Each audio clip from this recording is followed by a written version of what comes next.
Welcome, welcome sa bahay ni Kuya Mel. Welcome sa bahay ni Kuya Mel. Welcome sa bahay ni Kuya Mel. Isang magandang umaga po mga kalingap, mga ate, mga kuya, mga ka-OFW. Welcome sa bahay at kusina ni Kuya Mel. Meron naman po tayong segment ngayon. Yan mga kakusina. Ayan mga kakusina. Ayan po, meron na naman nag-request sa atin si Ma'am Alice Cunanan. Yan, tayo po ngayon ay magluluto ng bok choy Tagalog. Nagkikrave daw po siya ng bok choy Tagalog at nirequestan po tayo na kung pwede magluto tayo ng bok choy Tagalog. At iyon na nga po, yan, wish granted po. So, eto na, yan, umpisahan na natin ang pagluluto. Papakita ko sa inyo ang mga ingredients and then iluluto na natin. Okay, mga kakusina, mga sa bahay ni Kuya Mel, yan, welcome po kayong lahat. Tara, let's! So ayan mga kalingap, ito na po yung mga ingredients natin. Meron tayong onion leaves, meron tayong miswa, meron tayong dahon ng sili. Ayan. At syempre meron tayong atay. Yan, 1 kilo ng karne ng baboy, sibuyas, bawang, luya at saka siling haba. At syempre laman loob ng baboy may baga at lapay. Yan lang po yung kinabit natin para sa ating bok choy. At syempre, yan, ang pansangkap natin lang ay suka, patis at yan lang pong mantika at asin. Yan lang po ang ating isasangkap. So, siyempre lulutuin natin. Ayan, naka-ready na. So, okay. Let's go. Yan, okay mga kalingap. Yan, umpisahan na po natin. Magigisa na po tayo. Siyempre, mantika. Yan, mantika. Okay. Yan.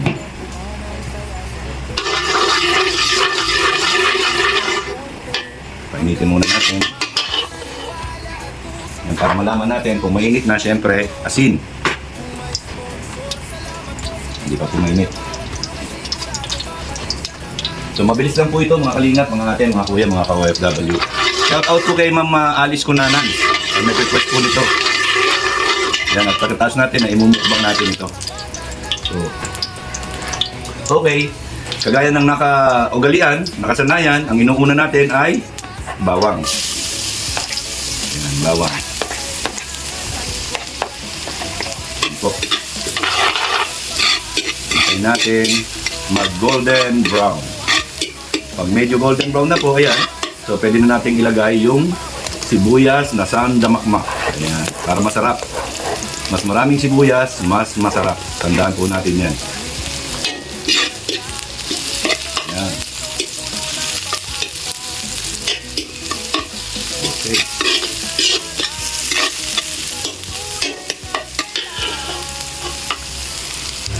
So ayan po, sunod na natin ang luya. Ayan, grabe.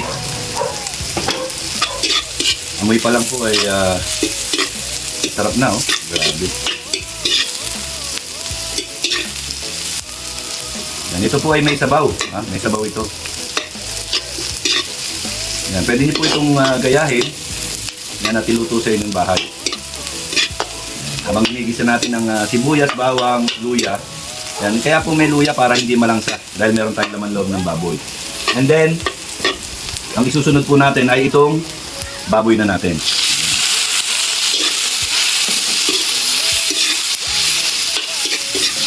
Okay. At siyempre, takpan natin ito. Takpan natin ito. Hanggang sa magmantika yung medyo matukta ng konti yung baboy. Yan. Pero naka-pre-cook na po yan. Pre-cook na yung ginawa natin. Okay, yan po. Bilutuin pa natin ng konti yung baboy. Halu-haluin lang natin para manuod yung lasa sa karne.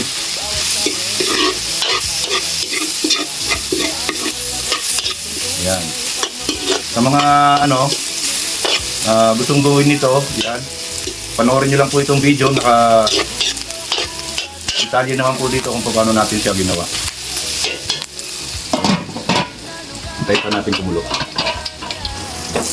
So, ayan, nagmamatika na po.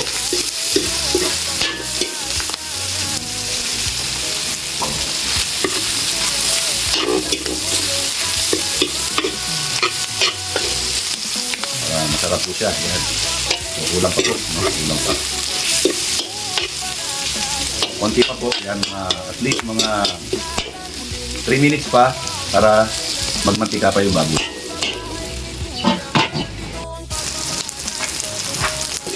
Yan po. So, pwede na natin ilagay itong baga. Yan.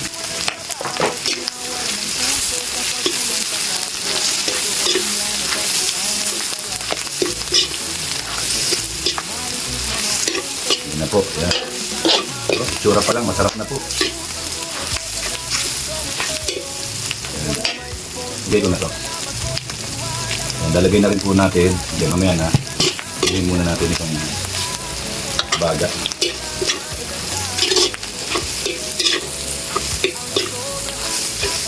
Yan, subukan niyo pong gawin ito sa inyong bahay.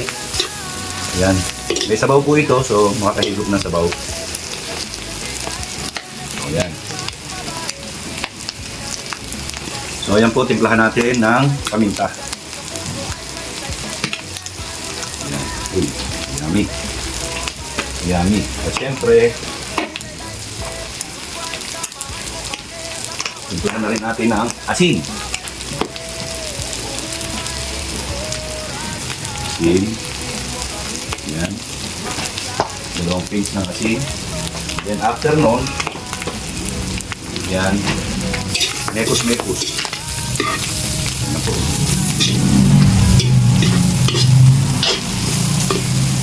Yan, lagyan natin ng konting patis. Yan. So, depende po yan. Mamaya natin ititimplahan ng gusto. Yan, sarap na ng itsura, guys. Siyempre, sama na natin itong atay. Yan, atay.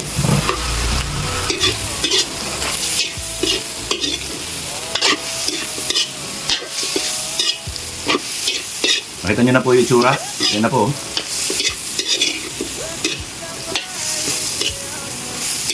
Yan, Bok Choy Tagalog. Yan, version ni Kuya Mail. Yan, iba-iba pong version ha, inuulit ko. Hindi po ako magaling magluto. Ito po yung version ko. Hindi ko po sinasabing tama itong version ko. Pero ito po yung the way kung paano ako magluto. Yan, so lalagyan na natin siya ng yung broth. Yung pinaglagaan ng baboy.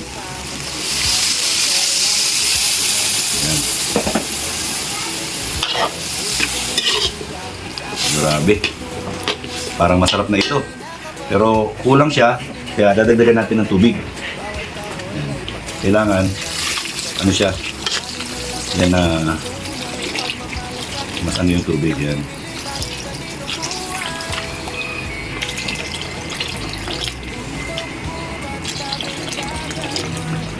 Yan. Okay. So, halu-haluin natin. Yan, at pakuluan natin yan.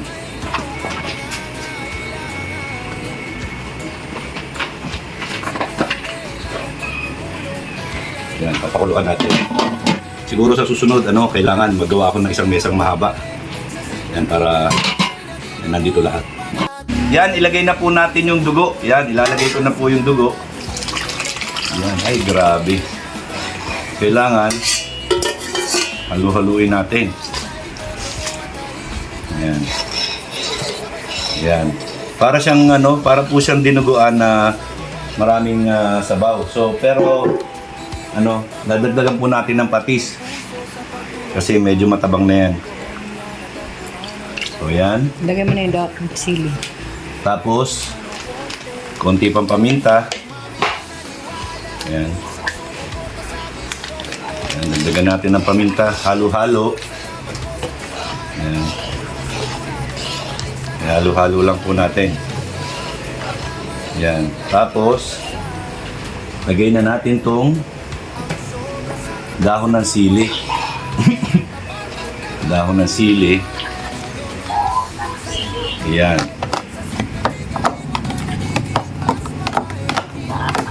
Opo, yan, dahon ng sili. At syempre yung siling haba. Yan.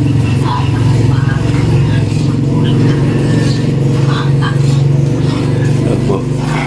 Yan po.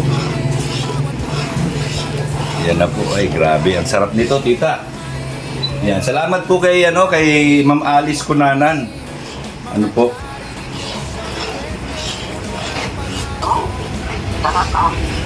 Ayan. Grabe. Batchoy Tagalog. Ayan po ang Batchoy Tagalog. Ayan. Opo. Ayan. At syempre, lalagay na natin yung miswa. Ayan, miswa muna, miswa.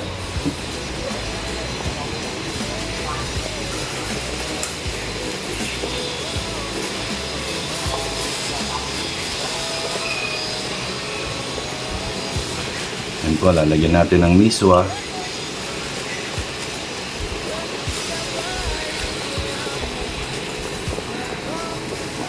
Ayan. Isa pang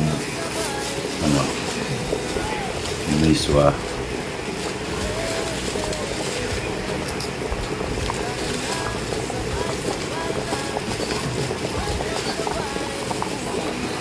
Ayan na po. Okay. Pagkalagay ng miswa, mekos-mekos lang ng konti, mekos-mekos. Ayan.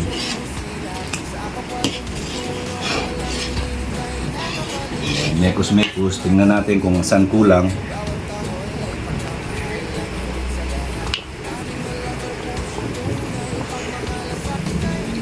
Hoy, perfect. Perfect na po, perfect. Yan, lutuin lang natin ng konti yung dugo.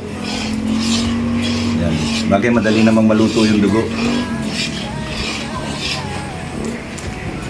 Yan po ang Batchoy Tagalog ala Kuya Mail.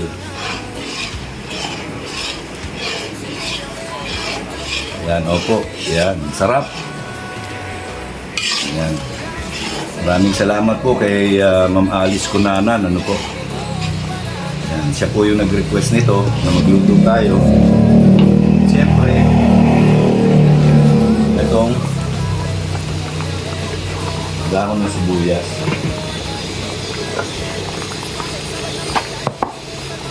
So, yan po.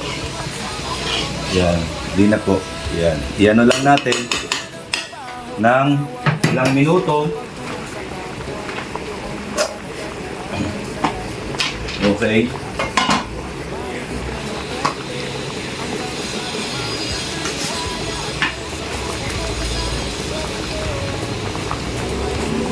Tayong konting asukal.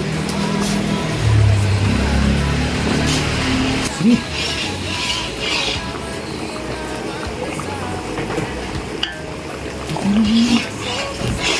Okay na po. Ayan.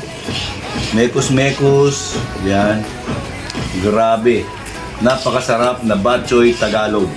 Version ni Kuya May. So, pakuluan lang po natin ng mga 3 minuto. And then, okay na po yan. So, ayan po mga kalingap, mga ate, mga kuya. It's mukbang time. Ito na po yung niluto nating Batchoy Tagalog. Ayan po, Batchoy Tagalog. Hindi po yan dinuguan ha, Batchoy Tagalog yan. Ang tawag dyan. Ito po yung version ko. So, ayan po, maraming salamat po kay Ma'am Alice Cunanan. Ito na po yung ating version ng Batchoy Tagalog. So, mukbang time na po. Yan, mukbang time. So, tara, let's! Okay mga kalingap, ito na po, mukbang time. Let's go, tikman na natin yung ating niluto. Yan, ang perla, yan, kanin. Ito na po yung batchoy. Grabe, ang sarap. Tignan natin. Ay, grabe, panalo. Kain po mga kalingap. Kain po tayo. Yan, welcome po sa kusina ni Kuya Mail. Lunchtime. Yan, maraming salamat po kay Ma'am Alice Cunanan, ano po, ang nag-sponsor po nitong ulam natin ngayon at nakikrave po siya nito. So maraming salamat po kay Ma'am Alice Cunanan. So, yan, tikman na po natin. Yan, grabe.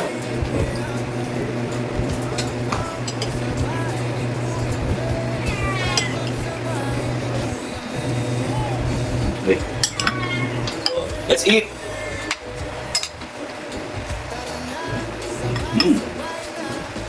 Kain po.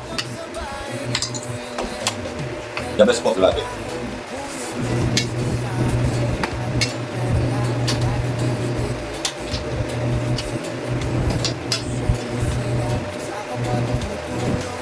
Masarap ito pag may sausawan ka pa na kalamansi patis na maraming sili. The best.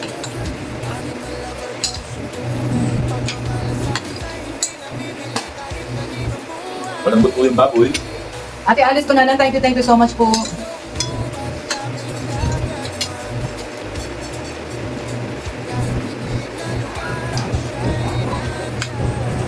Ang palagay ko masarap po pag tag-ulan.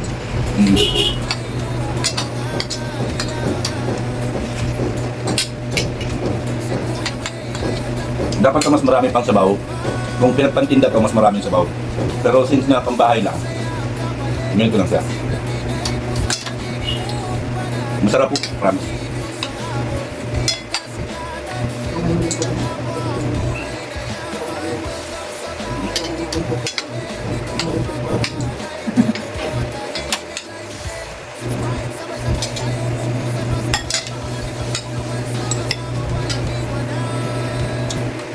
Tingnan nyo, ang sarap. Content natin pagluluto. Yan, charity pagluluto. Hindi issue. Pangit yung issue. Diba?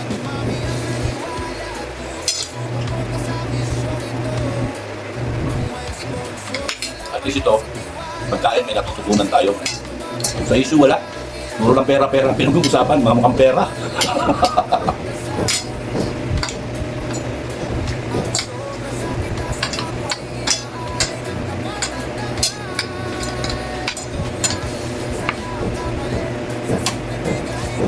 Yung mga ganito, hindi nila alam yan.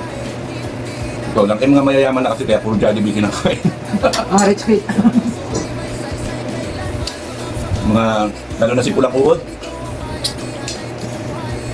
Ano sabi niya sa akin? Mabaho daw ako. Dugyot. Hindi, wow. Kawawa ka naman, Pulang Uod.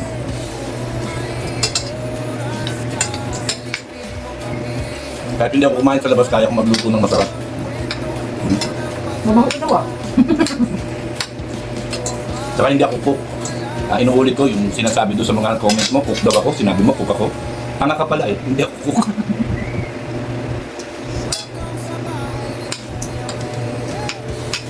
Nagluluto lang ako pag may content. Dito sa bahay, ang misis ko ang cook. Siya ang marunong magluto talaga. Hindi ako.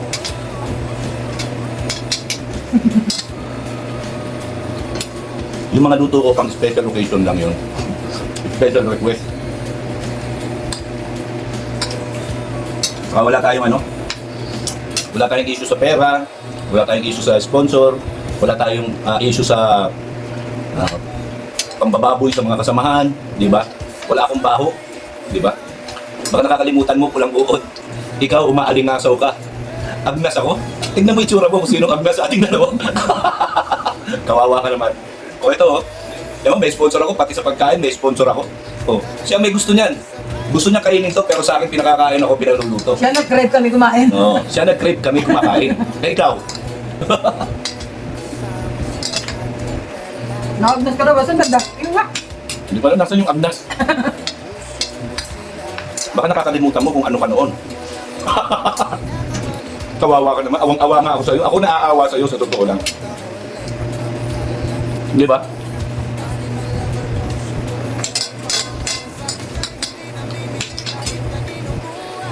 Total, binanatan mo ako, antayin mo mamaya.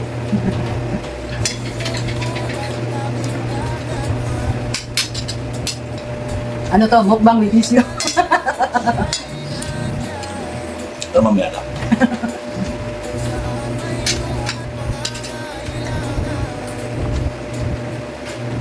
So yan, napakasarap po na Batchoy Tagalog. Maraming salamat po kay Ma'am Alice Cunanan. Ma'am Alice Cunanan, Ma'am Alice, maraming salamat po. baka po i-message kayo niyan. Para meron sila pang ulam sa bahay nila. Milyonaryo mga sponsor nun. Milyonaryo daw.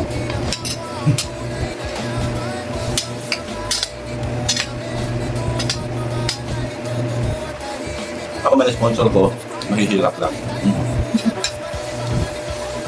At saka hindi ko sila tinatawagan. No, wala silang group chat sa akin. Kayo kawawa.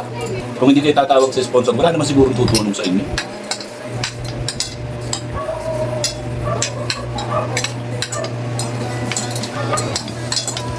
Okay.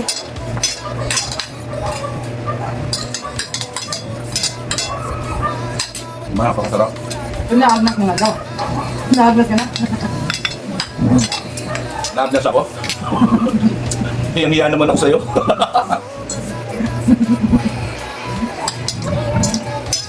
Ang nas mo.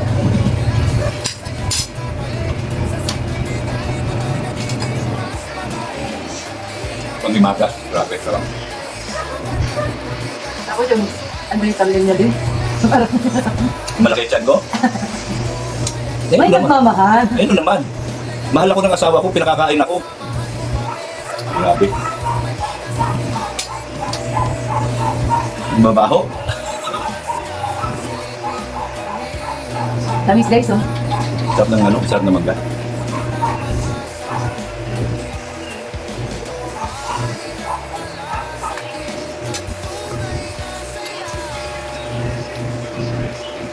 Nasa nabanggit ko na pero sa nakasawa mo yan.